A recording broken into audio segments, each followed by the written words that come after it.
People are stupid. That's what this whole video comes down to. People are stupid. They're making a big deal that the NX may be less powerful than the PS4, which I say, who cares?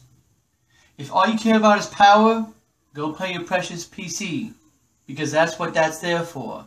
The PC is a customizable machine for you to put in whatever graphics chip, whatever sound chip you want, anything that you want to make it run to your specifications and what you want to see out of a game. Consoles are not designed for that. If you don't believe me, look at any of the consoles that have come out in recent history and tell me how they've stacked up to PC. Because they don't. It's already been proven that the PS4, which is the best-selling and supposedly the most powerful system out on the market right now, is still underpowered compared to what PCs are capable of doing. I mean, if you look at the fact that PCs are capable of doing 4K, and none of the consoles can, and because of the cost that it would take to run consoles at 4K, they won't be doing that anytime within the next 10 years or so. Yeah. So there you go. And I've stated this before, I don't care about power. I don't.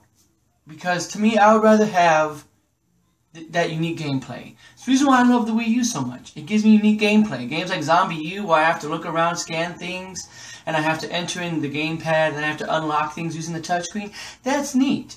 I also like the PS4 and how I can, like when I was playing Infamous First Light, I could do the graffiti by moving I think they call it a gyroscope now. I don't think they call it 6-axis anymore. But even with the 6-axis controller on the PS3, playing games like Lair and Heavenly Sword, using that controller, felt really great. And I was kind of disappointed at the end of the PS3's life cycle when they dropped that, and no games really used it anymore. I would rather have unique gaming experience. That's just me, because I've said this before. If you look at just 2 console generations ago, and this is the reason why I'm even going to bring up this point that power doesn't matter. People say that they want Nintendo to have a powerful system that's capable of doing the exact same thing as everybody else. Then you don't stand out. You don't. Because think about it. Other than the first-party exclusives for the PS4, what difference is there between a PC and a PS4? Most games that come out for the PS4 or the Xbox One also come out for PC and usually run better. So other than the Halos, other than the God of Wars, and other than the first-party exclusives that you get on those systems, why are you playing them? Because they're affordable. Or because that's your preference. Otherwise, most people that I know anyway, they've given up the console war. They've moved over to PC and they'd rather deal with that. And I can completely understand that. So the fact that the NX, supposedly, as a rumor, which I don't see how this is even possible, really. Because even if Nintendo uses 2- or 3-year-old technology, they will be outpowering the PS4. But even if they don't, I don't care. I'm going to get the great first-party exclusives from Nintendo that I come to expect. And honestly, this isn't even coming from PC players. There are people that I know that play PC games that they just play Nintendo systems only. That's the only console that they own because they can't get a Zelda or Mario or Smash Brothers or even in Star Fox here on PC. So they own a Nintendo system and they own a PC and they play everything else on PC and they play just Nintendo exclusives on the Wii U. Or on the Wii, you know, or on the GameCube or whatever system it is that they own. That's what Nintendo needs to focus on. I've said this before in another video that you don't need to focus on power. Power is not relative to me. You know, I saw a video that I recommend you watching. I think it was Jamie Butterworthy. He talked about how power isn't important. And I agree with this. To me, power isn't important because you can only push technology so far before you come across this wall and it plateaus. I mean, look at technology now. How long were we in the 1080 age? You know? And even now, even though we have 4K capable televisions and we have black ray discs and stuff, we're still plateauing at 1080. We're still plateauing with Blu-ray. We haven't moved on to the greater technology yet because it's still too costly. So yes, I'm sure Nintendo could give you that uber powerful system, but it's going to cost you at a price that you don't want to pay. So you have to sort of come down to earth a little bit here, people. And you have to sort of realize what you're asking for. You bitched and you complained that the PS3 was $600. You bitched and complained that your Xbox One was $500. But you complain because the Wii U is underpowered, but it's right around $300. So which is it? Do you want an uber powerful system that's going to cost you $500, $600, $700, maybe even $1,000, but it's capable of doing everything that you want it to do? It's capable of doing 60 frames per second, 4K, uber fast, uber powerful, but you got to pay that extra price? Or would you rather have an affordable system? See, people can complain about the Wii, and they can say that, oh, well, you know, people only wanted to play it for Wii Sports, which isn't true, actually. If you look it up, Wii Fit is actually the best-selling game on the system, not Wii Sports. But I know personally, myself included, I have 20 Wii games. Wii Sports is not in there. I got rid of Wii Sports years ago. I would rather play a ton of other games on the Wii than Wii Sports.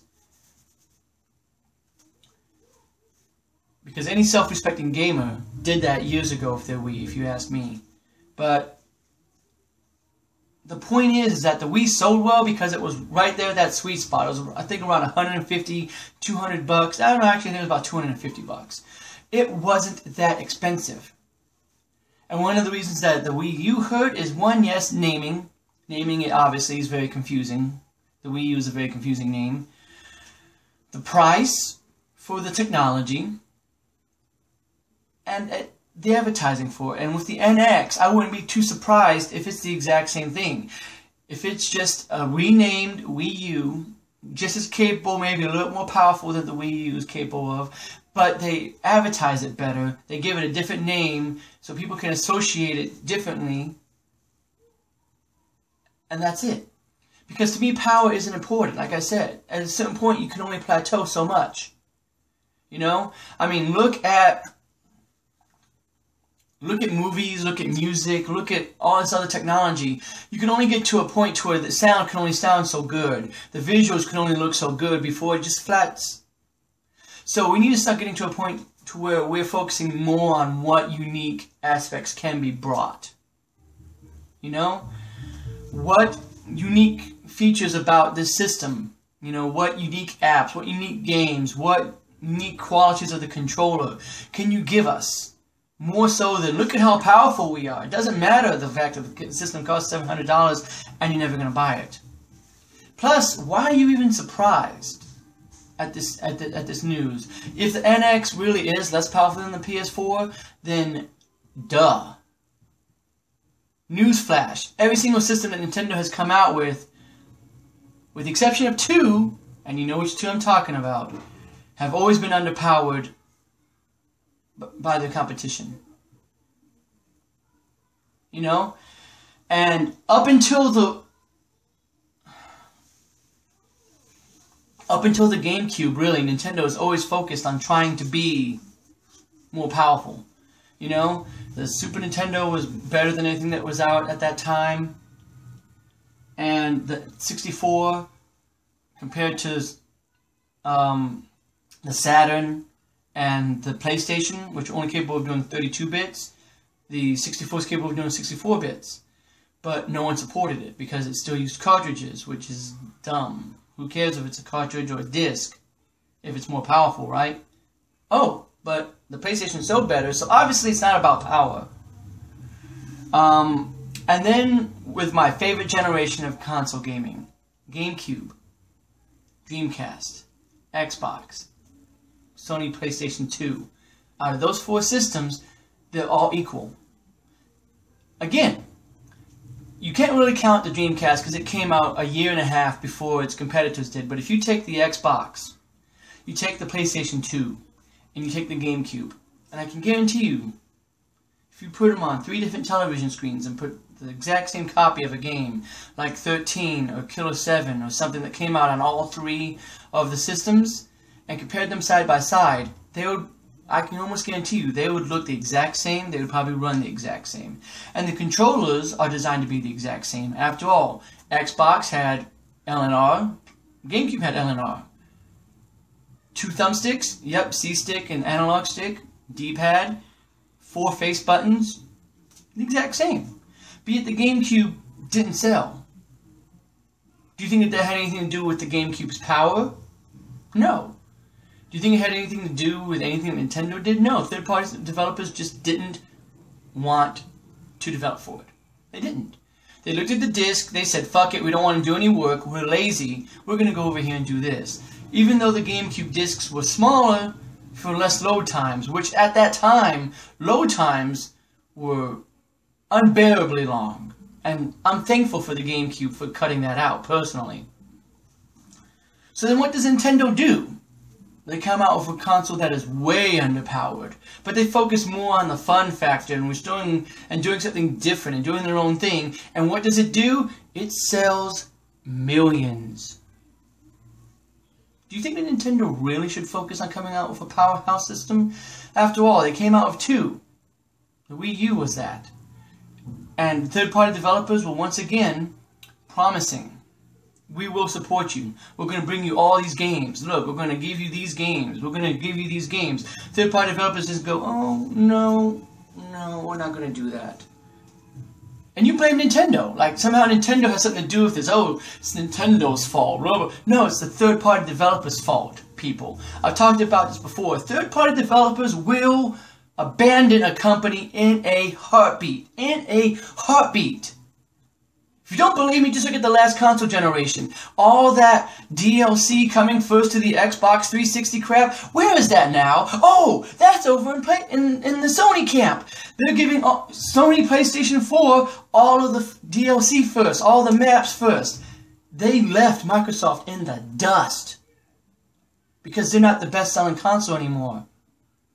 So newsflash, even if third-party developers do support Nintendo, they're going to support them only until something better comes along.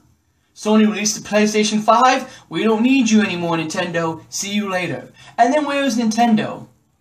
Having to rely on their first-party support again. So, if Nintendo really does abandon third-party support, good job, Nintendo. You did that with the GameCube, and it was your best system. And honestly, third-party support, third-party developers have spoken.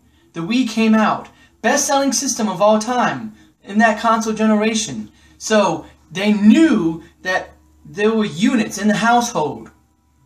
And you've shown off of games like Metroid Other M, the Metroid Prime Trilogy. What's another great-looking one? I thought Conduit looked pretty good. You've shown all of these games that are capable of running just as good as 360 games. But yet, they never made them. They made shovelware. They showed you what you thought. So, third-party developers lie. Oh, we don't want to support the Wii U because the units aren't there. Well, what about the Wii? The units were there. Oh, but it was underpowered. Actually, no, it wasn't. Some games were capable of looking just as good as 360 games. So, while the NX may be as powerful as an Xbox One, it may be more powerful than Xbox One, it probably won't be as powerful as a PS4, I don't care. I'm going to get the great first-party exclusives, and as long as you keep bringing that, Nintendo, as long as you keep bringing me those unique experiences, I don't care what you do. I really don't want you to focus on third-party support, though. I've explained why in a previous video about please don't mess up the NX. I've explained this before, over and over and over again. Third-party support doesn't care. If they cared, you wouldn't have companies like Konami that are focusing more on the mobile market to make money.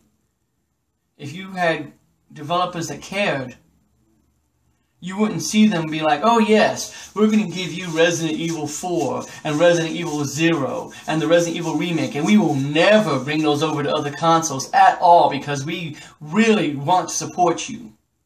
And Resident Evil Revelations is going to be a 3DS only game. It will never come out on another console. And so will Rayman Legends.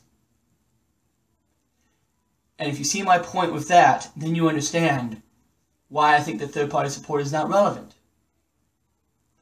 Because at the end of the day, Capcom can sit and say, we will give you every single franchise. You get Street Fighter, you get Mega Man, ooh, Sony threw money at us, bye-bye. Because that's what it comes down to, is money. And if you want to take your money, Nintendo, and throw it out there at developers to make sure that you get every single third-party game, then by all means, please do. But I still don't think it's going to matter. I talked about this also, and I'm going to talk about it here briefly. This is going to be quite a long video, so sit down, I'm sure. I talked about this in a previous video about why Nintendo will never, ever be the top dog again. And it has to do with sales. Because imagine this. All it takes is for third-party support to say, we will not support you. We're done. It doesn't matter how powerful the system is, like the GameCube. It doesn't matter how well the system has sold, like the Wii. They will not support you. But also, let's just imagine this perfect scenario, this perfect world that everybody wants Nintendo to live in. Let's suppose that they have a powerhouse system, just as powerful. Let's just say minimally, just as powerful as the PlayStation 4. But let's assume that it is more powerful. Capable of running 4K, 60 frames per second, every game across the board. Has stellar online. You don't even have to pay for it like everybody else. Has all the third-party exclusives that run better than anything that's out on the market. Has all the stellar first-party support games that you could ask for. And it's right around $300, so it's the cheapest option out there. What do you think Microsoft and Sony are going to do about that? Do you think they're going to let that sit? No. They will throw more money out at third-party developers. Hey, we heard you're coming out with a Wii U exclusive game. Why don't we give you $10 million more than what Nintendo would, and you bring that over to us? Then suddenly, Sony has all the first-party support. And people are going to be looking at Nintendo. This isn't the system that we thought it was. We're going to go buy a PlayStation 5. It doesn't matter. You should be more focused and more excited. Again, I talked about this when the Wii U launched years ago. You should be excited about the fact that you're even getting new technology at all. Because really, these developers and these console manufacturers, they could just come out with a box. No disc slot. And it could be what the Xbox One was going to be. Where they just simply say, deal with it. It's got DRM, online only. If you buy a disc physically, it's got to save it to the hard drive. It's going to do this and that and the other. And you have to support us and you have to pay for online. Or else you don't deal with it. I mean, there's a reason why console is not the way to go. Most people are going over to PC because they can customize systems however they want. Consoles, for me, are about the plug-and-play experience, the popping it in, maybe doing a real quick update and being done. And it shows, because console gaming now is in such a rough state. Because people are trying to stay competitive with the consoles and not make a PC version of a game better. Because they want the consoles to be able to compete. And you think that that's because Microsoft wants their Xbox One to sell? Or do you think that that's Ubisoft not capable of running a game in 60 frames per second? So I think if you sit down and you really think about it, you'll see that the problem lies with third-party developers being lazy and not wanting to support a system. Because I believe that a third-party developer could. After all, if they can bring Zombie U over to the Xbox One, then clearly there was nothing wrong with Zombie U. I even talked about this before. But Zombie U actually sold relatively well. And Rayman Legends sold more on the Wii U than it did on any other system. So clearly, there is support. And there are people that want to play Wii U. I mean, Splatoon wouldn't have sold over 1 million copies if there weren't people that wanted to play their Wii U.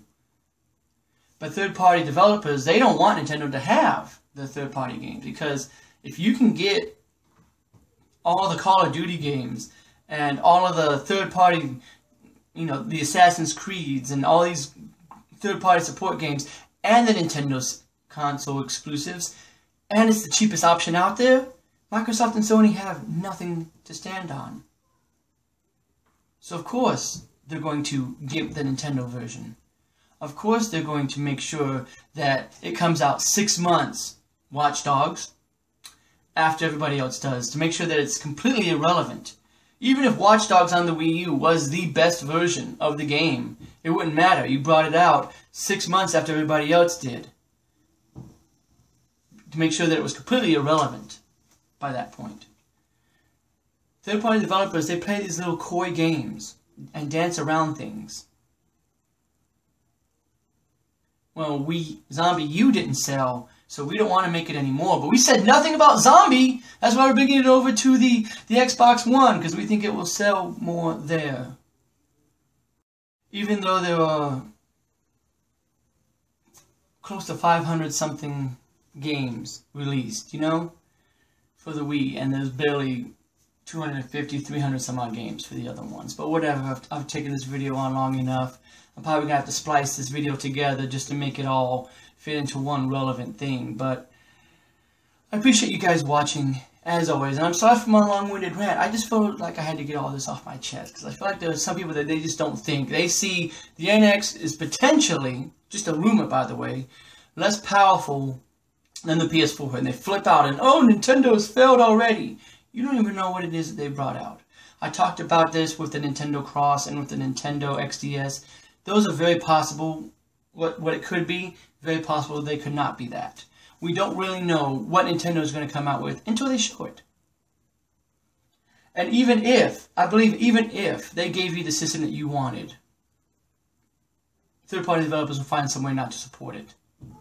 And it wouldn't matter anyway, because in a few years Microsoft and Sony would release their next-gen systems, and people could say, well, the NX is the most underpowered thing. Because you have to remember that when the Wii U came out, it was the most powerful system out on the market. For a whole year. Until the PS4 came out. So yes, obviously Nintendo's going to have the most advanced piece of technology out there. But for how long? And then how long are we until we're back in this thing again, where we're talking about PS5 and how powerful it is, or if Microsoft turns itself around and makes the next Xbox even more powerful than the PS5. How much longer until we're in this boat again? I, for one, I'm tired of it. I wish that Nintendo would go back to what they did with the Wii. Don't try to compete anymore. Just come out with a system that's fun, has unique games and unique gameplay experiences that only you can bring me, the good quality first-party titles that I come to expect, and just let it sell. Don't worry about power. Don't worry about third-party support anymore. Just let it sell. Let it be its thing. And if you advertise it well and you get it out on the shelves and it's semi-competitive, third-party developers will have no excuse on that point. At that point, and you can more likely then about face it, and you can say, well, if you have no reason not to, then why not? But again, only time will tell on this, guys, until we see how long it is, until we're back in the same boat again when it comes to power and graphics. And I get tired of it. I've talked before in those side-by-side videos that show like the Xbox One, PS4, and PC versions, and they all look the exact same. To me, they all look the exact same. I don't see much of a difference. But that's just my 2 cents, guys. Make sure that you share yours. I appreciate you watching, as always, and once again, I apologize for the long rant. I just felt like I had a lot to get off my chest. But I thank you for watching if you watched this long. I appreciate all the support that I can get. Have yourself a good day, and I will see you next time.